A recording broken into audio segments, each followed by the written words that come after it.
জীবিকার তাগিদে স্বামী থাকেন মালয়েশিয়ায়। রয়েছে 18 মাস বয়সী একটি ফুটফুটে পুত্র সন্তান। শ্বশুর শাশুড়ি ও 2 দেবর সহ একই বাড়িতে ভালোই চলছিল আসমা আক্তারের সংসার। কিন্তু হঠাৎ কি এমন ঘটল যে পরকালে পাড়ি জমাতে হলো গৃহবধূ আসমাকে? যদিও আসমার পরিবারের দাবি শারীরিক নির্যাতন ও ধর্ষণের পর হত্যা করা হয়েছে আসমাকে। আসমারে নির্যাতন করে মারা হয়েছে, তার 2 দেবর তাকে নির্যাতন করে মারছে। আমরা ডাইরেক্ট যা দেখছি যে ওরে সহায়ত হয়েছে, কোনো গাছে বা কোনো যদি আমগো মেয়ে মারা যাইত ফাঁসি দিয়া তাইলে দড়িতে ঝুলাই তুই, আমরা যা নিজেরা নামাইতাম। ওই কোনো নিজে মরে না, ওরে ওর শ্বশুর বাড়িরা ওর দেবরের ওরে নির্যাতন করে মারছে। Double million offer Walton fridge কিনে পেতে পারেন 20 লক্ষ টাকা, রয়েছে কোটি কোটি টাকার নিশ্চিত উপহার। এদিকে শ্বশুর বাড়ি থেকে বলা হয় এটি আত্মহত্যা, ফলে তার মৃত্যু নিয়ে সৃষ্টি হয়েছে রহস্যময় জট। চাঁদপুরের ফরিদগঞ্জ উপজেলার চিরকা গ্রামে ঘটেছে এই মর্মান্তিক ঘটনা। এমনভাবে নির্যাতন করছে, নির্যাতন করে মারা হয়েছে যে নির্যাতন করে মারার পরে আমার ননদকে পিটিয়ে হত্যা করা হয়েছে।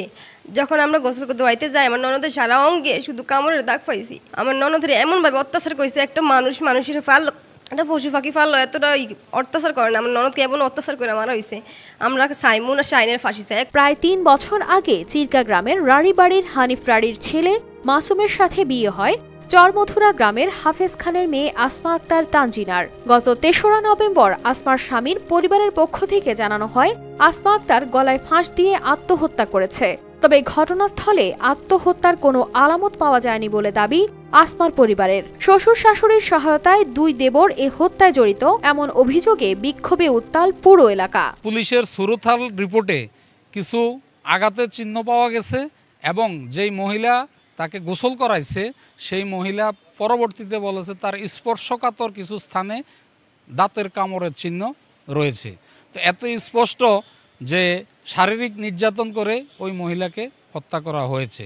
পাশাপাশি যদি হত্যাই করা না হয় তাহলে মহিলার ওই 2 দেবর বাড়ি থেকে পলাতক কেন? এই ঘটনায় শ্বশুর শাশুড়ি আটক হলেও পলাতক 2 দেবর। এলাকাবাসীর চাপের মুখে আদালতের নির্দেশে একটি মামলা গ্রহণ করে ফরিদগঞ্জ থানা পুলিশ। তবে আসমার মৃত্যুর 12 দিন পার হলেও এখনো থানায় আসেনি ময়নাতদন্ত রিপোর্ট। বিজ্ঞ আদালতের নির্দেশে গতকালকে মামলা হয়েছে। সেই মামলার জাহান্নামী আসামি ওই আসমা আক্তারের শ্বশুর এবং শাশুড়ি 2 জনকে আমরা গ্রেপ্তার করে আজকে বিজ্ঞ আদালতে প্রেরণ করেছি। 2 জনকে গ্রেপ্তারের অভিযান অব্যাহত আছে। মামলাটি তদন্তাধীন। পোস্টমর্টম রিপোর্ট প্রাপ্তি সাপেক্ষে বলা যাবে হত্যা না আত্মহত্যা।